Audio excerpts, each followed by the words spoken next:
Drop a like and do share. Leave your comments and do not forget to subscribe for more videos. Hello students, my name is Niyati Said and thanks for watching Edpedia Word videos. In this section of the presentation, we will discuss about the cell, the unit of life, students. The cell is a small but a complex structure. You have trillions of cells in your body, and each one is like a little town with its own power station, manufacturing plant and city hall. While no two cells are identical, we see many common elements found within all human cells. Okay? So when you look around, you see both living and non-living things, students. You must have wondered and asked yourself, what is it that makes an organism living? Or what is it that an inanimate thing does not have, which all living thing has? So the answer to this question is the presence of a basic unit of life, and that is cell in all living organism. Okay, all organisms, they are composed of cells. Some are composed of single cell and they are called as unicellular organism, while others like us are composed of many cells, which we call it as multicellular cells or multicellular organism. Okay, so we will study about the cell first. That cell is a fundamental, structural and functional unit of all living organism. You have trillions of cells in your body and each one is like a little town with its own power station, manufacturing plant, city hall. While no two cells are identical, we see many common elements found within all human cells. So in this section of the video, we will take a trip through a typical body cell that we will refer to as a cell town, students. Okay? So cell is a fundamental, structural and functional unit of all living organisms. See, these are the living organisms which are composed of a basic unit of life, and that is cell. Okay? So unicellular organisms are capable of independent existence, performing essential function of life. Anything less than a complete structure of a cell does not ensure independent living, students. Hence, cell is the fundamental, structural and functional unit of all living organisms. Anton von Leeuwenhoek, he first saw and described a living cell. Okay? So let's see. Who discovered the cell first? He was Robert Hooke. He was the one who first discovered cell. Okay? Or rather, you can say that he discovered cell nucleus. Okay? But Anton von Leeuwenhoek, okay? Anton von Leeuwenhoek, he first saw and described a live cell. Robert Brown, okay, Robert Brown, he later discovered a nucleus. The invention of a microscope and its improvement leading to the electron microscope revealed all the structural details of the cell. So this was the cork cell which was discovered by Hooke. Robert Hooke discovered cell, but Robert Brown discovered cell nucleus. Okay? So don't get confused. And Anton von Leeuwenhoek was the one, or was the first scientist who observed and described a live cell, students.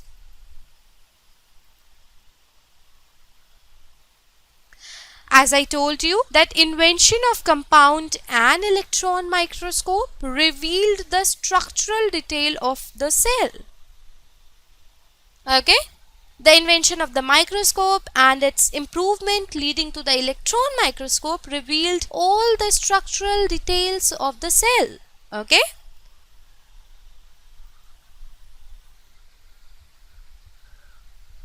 Cell theory. In 1838, Matthias Skeleton, M.J. Skeleton and Theodore Swan, these are the two scientists Matthias Skeleton was German botanist. He examined large number of plants and observed that all plants are composed of different kinds of cells which form the tissue of the plant.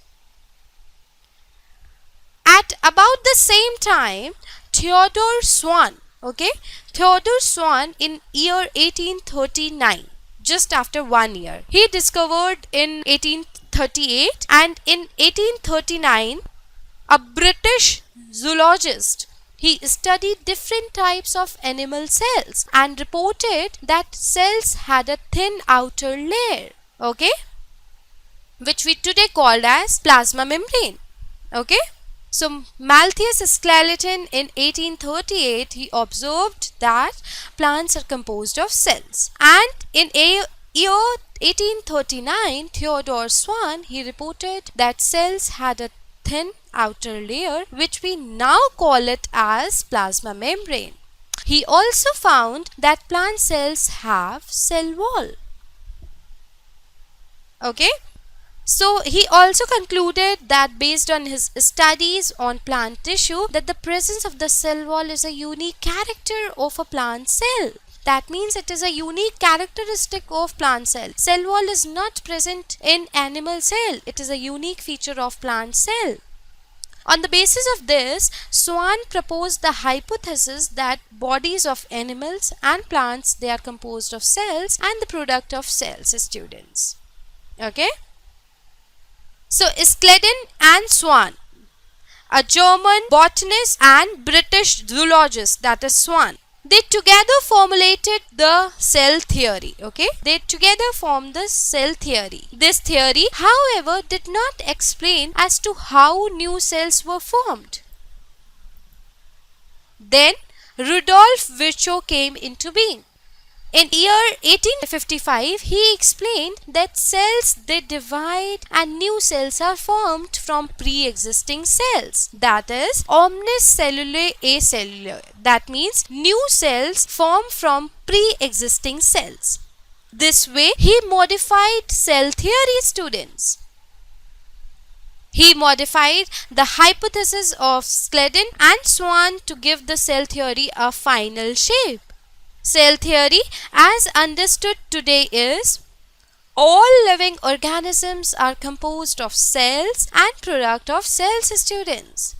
And second postulate of cell theory is all cell arise from pre-existing cells. What is that? Omnis cellulae acellulae. That means new cells are formed from the division of the pre-existing cells. So these were the statements of modified cell theory which was given by Rudolf Virchow. Because he could explain that how new cells are formed from pre-existing cells. Whereas Skeleton and Swan, which was German botanist and British zoologist, could not explain how new cells are formed from pre-existing cells. So it was first explained by Rudolf Virchow. He gave a statement known as omnis cellula acellulae. That means new cell formed from pre-existing cells, students. So he gave two postulates of the cell theory. All living organisms, they are composed of cells and product of cells, students. And second, all cells, they arise from pre-existing cells. Now, overview of cell. You have earlier observed cells in human cheek cells or onion peel under microscope. Now, let us recollect their structure.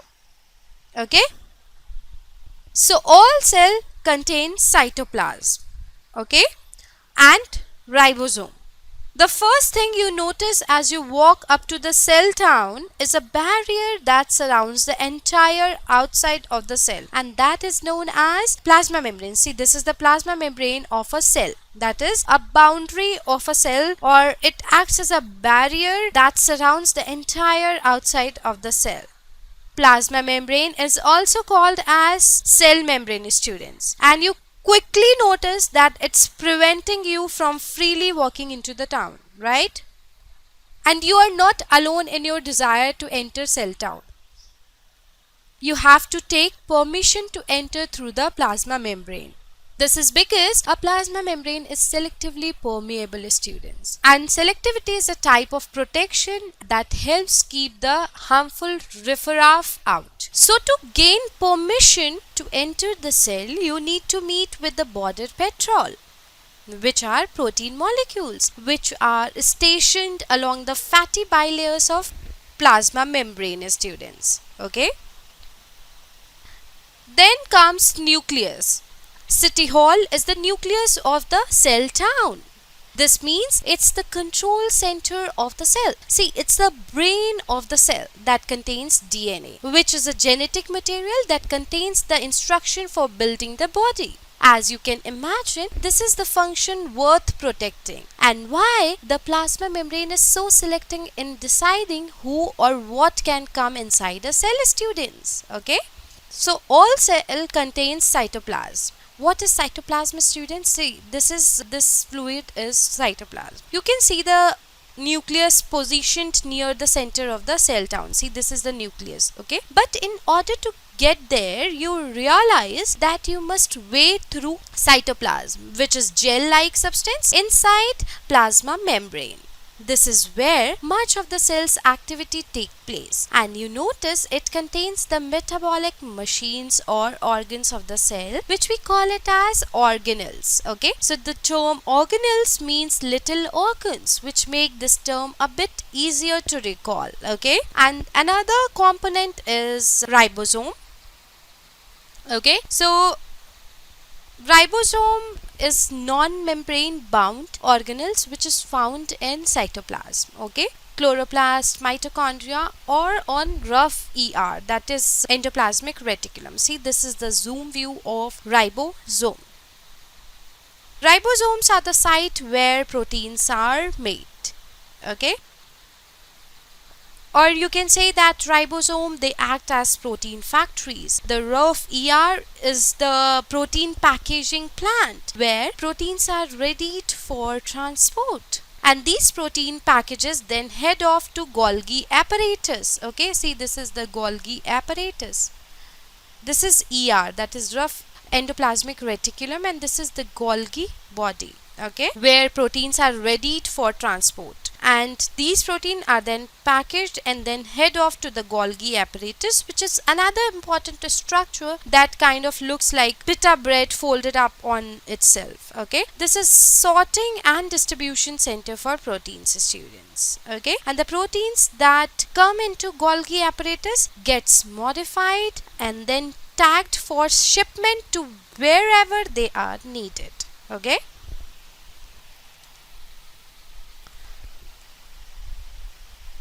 Now cells, they differ greatly in size, shape and activities. For example, mycoplasm, which is the smallest cell, which is only about 0.3 micrometer in length. Okay, while bacteria could be around 3 to 5 micrometer. Okay, the largest isolated single cell is the egg of ostrich. Among multicellular organisms, human RBC are about 7 micrometer in diameter. Okay, nerve cells, these are the longest cells present in the human body. Cells also vary greatly in their shape. They may be disc-like, polygonal, columnar, cuboidal, thread-like, or even irregular. The shape of the cell may vary with the function they perform. Okay, so these are the cells. This is human RBC. Okay, these are the mycoplasm. This is nerve cell. This is ostrich egg.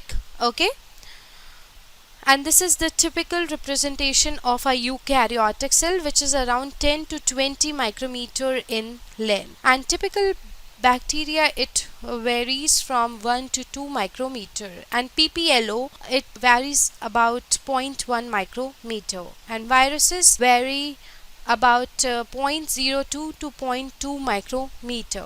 Okay, so you can say that cells, they differ greatly in size, shape and activities. Okay, As you have seen, mycoplasmas are the smallest cells, which is only about 0.3 micrometer in length, while bacteria, they could be 3 to 5 micrometer, and the largest isolated single cell is the egg of an ostrich. And among multicellular organism, human RBCs varies around 7 micrometer in diameter, and nerve cells, they are some of the longest cells. They also vary greatly in their shape, students. They may be disc shaped, they may be polygonal, they may be columnar, they may be cuboidal, they may be thread like, or even irregular.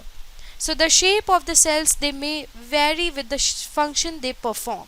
Okay, so based on the function, shape of the cells may be disc-like, polygonal, columnar, cuboidal, thread-like, or irregular. Okay, so this is your nerve cell. These are your gland cells. These are your muscle cells, such as striated, smooth, and cardiac muscle cells. See, muscle cells are of three types. Striated, which we call it as voluntary muscles, that means their function is dependent on our action. Okay, and the second is smooth muscle, which are involuntary, that means their function is not in control of humans. And cardiac are the heart muscles. Okay, and these are the bone cells. These are the reproductive cells, such as sperm and ovum. Blood cells, such as red blood cells, lymphocyte, monocyte, neutrophil, eosinophil, and basophil. These 6 are the blood cells.